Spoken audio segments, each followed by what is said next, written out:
ভারতের মেঘালয় রাজ্যের একটি প্রত্যন্ত গ্রাম, যেখানে মানুষ মুখে কোনো কথা বলে না। তবে এই গ্রামের মানুষের কথা বলার এক বিশেষ ঐতিহ্য রয়েছে, আর তা হলো শিশির সুরের মাধ্যমে একে অপরের সাথে যোগাযোগ স্থাপন করে থাকে। আর এই সুরেলা প্রথাই তাদের পরিচিত এনে দিয়েছে ভারতের বাঁশির গ্রাম হিসেবে।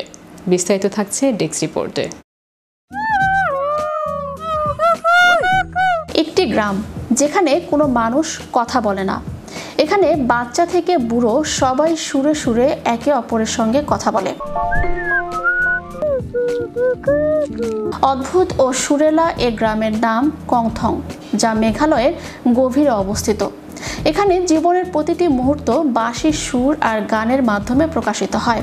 মানুষের নাম এখানে শুধুই শব্দ নয়, একটি বিশেষ সুর যা তাকে সারা জীবন রাখতে ব্যবহৃত হয়।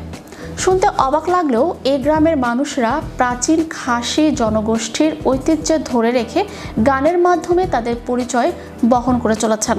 আর এই সুরেলা প্রথাই তাদের পরিচিতি এনে দিয়েছে ভারতের বাঁশির গ্রাম হিসেবে। এই বিশেষ প্রথার নাম জিংরয় লাওবেই, যার মাধ্যমে মায়েরা তাদের সন্তানদের জন্য একটি অনন্য সুর তৈরি করেন। এই সুরেই সেই সন্তানের পরিচয় হয়ে ওঠে। ইবাশিসা খংসিত গ্রামের একজন বাসিন্দা জানালেন যে তারা ছোটবেলায় তাদের মা বাবাদের কাছ থেকে এই সুর শিখেছেন। আজ তারাও তাদের সন্তানদের এই ঐতিহ্য শিখিয়ে যাচ্ছেন। তারা বলেন, যখন কোনো বন্ধুকে ডাকা প্রয়োজন তারা সুর তোলেন এবং উত্তরটাও সুরেই আসে। এই সুরের মাধ্যমে তারা কাজের সময়ও একে অপরের সঙ্গে যোগাযোগ করেন। কংথংয়ের এই সুরেলা ঐতিহ্য এখন পর্যটকদের আকর্ষণের কেন্দ্রবিন্দুতে পরিণত হয়েছে।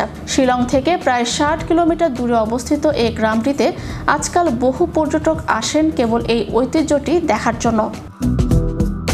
স্থানীয় পর্যটন সমন্বয়ক রাফায়েল রালফ সাদাফ জানালেন, গ্রামের দূরবর্তী অবস্থান সত্ত্বেও এই অনন্য সুরের সংস্কৃতি তাদের বিশ্বব্যাপী পরিচিত করেছে।